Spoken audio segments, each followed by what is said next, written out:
Good everyone, today's video, and today it's a review on the Wirraway.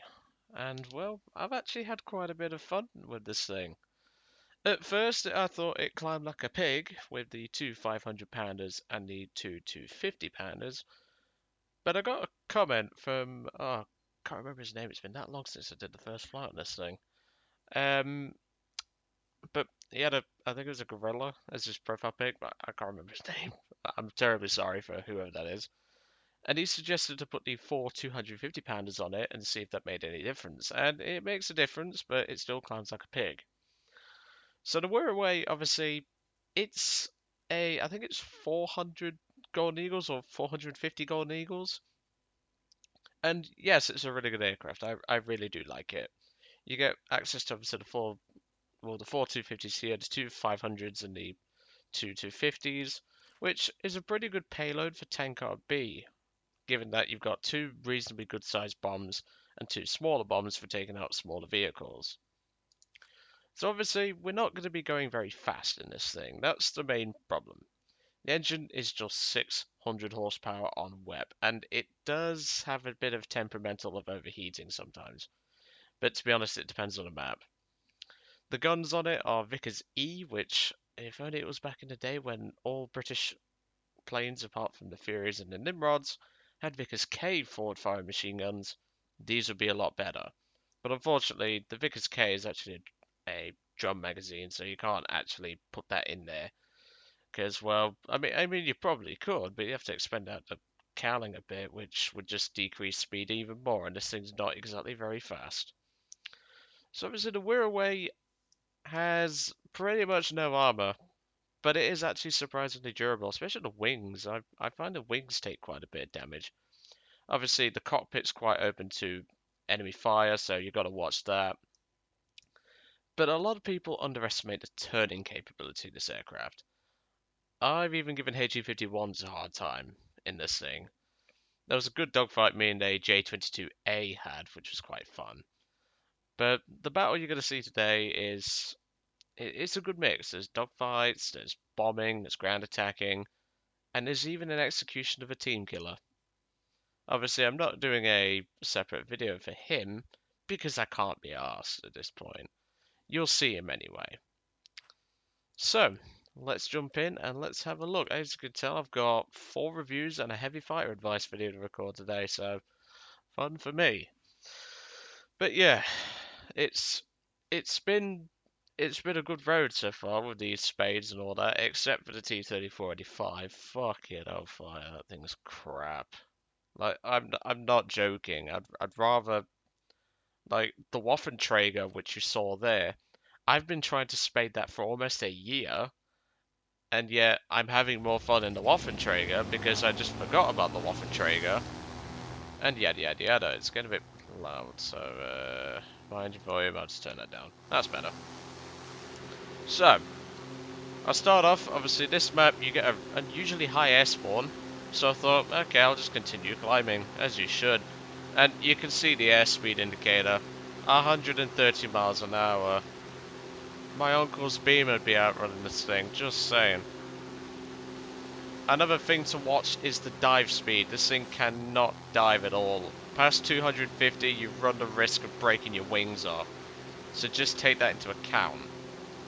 Obviously, with bombs on board, I'm just going to put it to 4 times, just to get us along a bit. In terms of dive, it doesn't really lock up that badly, so you can pull out of a dive. But obviously, the higher speed you go, the more or the less controllability you will get. Which, to be honest, is not that big a deal. So, well, obviously, once you get used to it, it's not that big of a deal. I mean, if you're new to this plane, you might struggle with it, but to be honest, I didn't really have that many problems with it. So at this point, the amazing guy who thinks he's amazing is coming to attack me in his Ju-87 B2. Now, for a start, if I was in that B2, because everyone knows I love a bit of trolling in that plane, you don't play it like that, and you don't engage a Wirraway in the first place unless you have an altitude advantage. And even then, you deploy the air brakes, and if you can't get a shot, it won't work out for you, is all I'll say. And you can see he's locking up quite badly. I think it's actually G-lock there or something. But at this point, it's completely fucked up. Obviously, the guns on this thing are hit and miss. I use universal in both belts, the forward guns and the rear turret. When I say turret, it's just... what's an Australian name? Whatever, but first kill. If you got any Australian names for the gunner in this thing, please do let me know. Because, well, like Australian-ish names like you would hear in Australia quite often. Because obviously, I know it's technically like a, well, I mean, you could say it's still under the British Empire, but obviously the British Empire no longer exists because, well, I mean, it's all it does, but nowhere near as powerful as it used to be. Right down there, you can see an S-81 just getting completely swarmed. And, well, those three guys, I think one of them actually dies to that S-81. But, yeah, they weren't exactly helping the situation by 3-upping a poor Italian bomber. So, obviously, at this point, the Hurricane Mark IV has just shot down the S-81. But we've also lost a Vindicator to a BF-109A. I feel sorry for the guy who's flying it.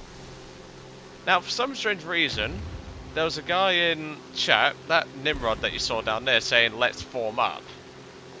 First of all, I'd rather trust a Wirraway over a Nimrod.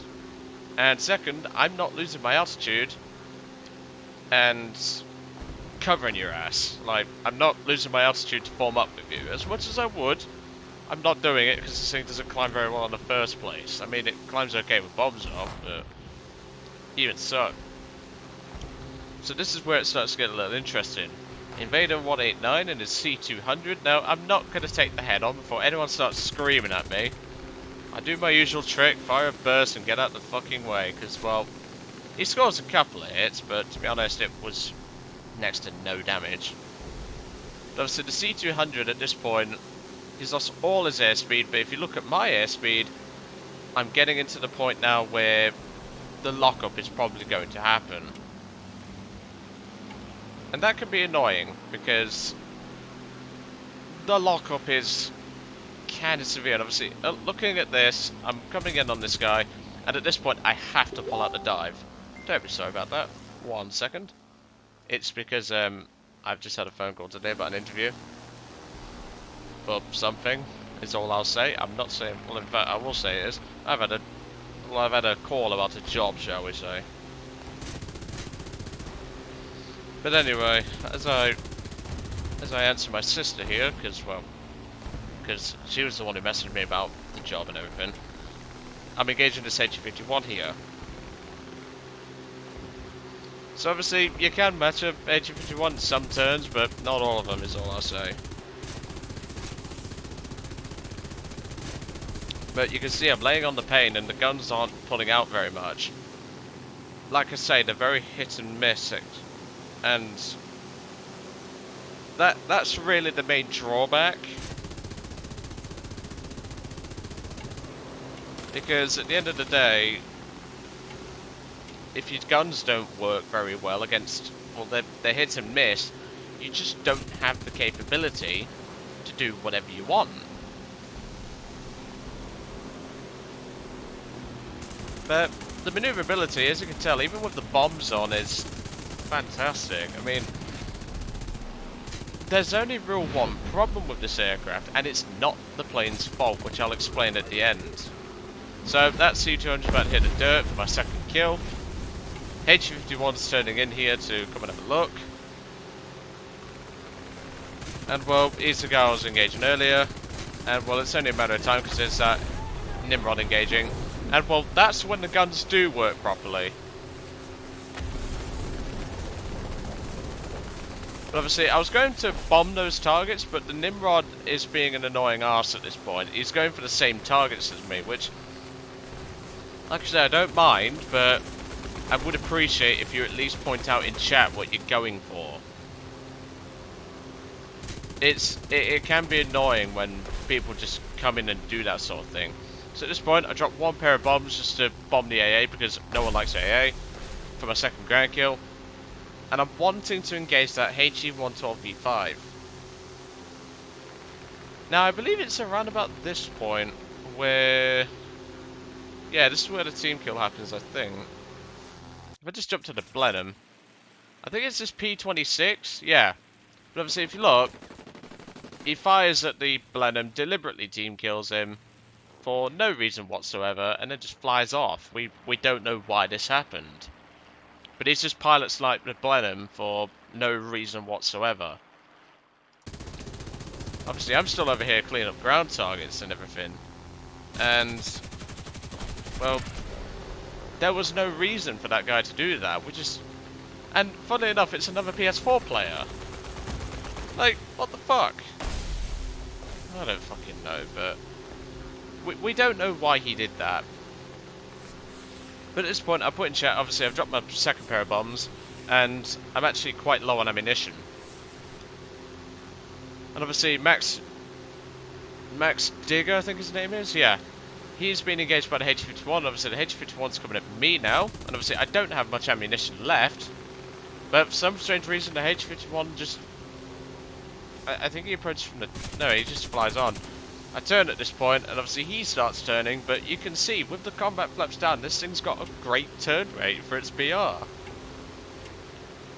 But as I said, at the end of the review, I'll point out the problem with this aircraft. And well, there's my final kill of the game. Well, I say final. Wink, wink, nudge, nudge. I say final kill, but that is not my final kill.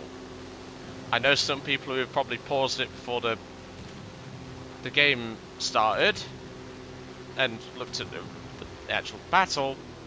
You'll notice it said 4 air kills, 7 ground targets. Well, there is a reason why the replay was titled Great Execution of a Team Killer. Obviously, he was coming towards me at this point. I was thinking he might engage, but either way, he's a team killing shitbag. I'm going to shoot him down anyway. And well, there we go. And well, my comments in chat in a second perfectly sums up what I thought of him. I don't know what his problem was. Looking at his stat card, if we just have a brief look, level 8, he doesn't even know how to hit the broadside of a barn from the inside with pea shooter. So that sort of makes sense why he's having to go around team killing. So like I say, I recommend this aircraft, but there's one major problem. The Havoc is just better, in my personal opinion. The Havoc has 4 500-pound bombs, it has 4 offensive machine guns. Yes, it's bigger and can't turn as well, but it gets a bomber spawn, it gets 2 Vickers K machine guns, and it's way faster. So, as much as I will say, yes, get the Wirraway, I'm sorry, but get the Havoc first. And I don't like saying that because I liked playing the Wirraway. But I just think the Havoc is better. But that doesn't mean you should ignore it. That's for definite. I mean, it's like, I think this thing's like 450, 400 GE or something like that. The Havoc's 400. And to be honest, if you want something a bit more unique, this is more your kind. But yeah. Anyway, I'm going to let you guys off. I hope you enjoyed today's video on the Wirraway. Obviously, striking down that team killer. Again, another PS4 player named Dried Franz. I don't understand why. But, whatever. Anyway, I will see you all on the next one.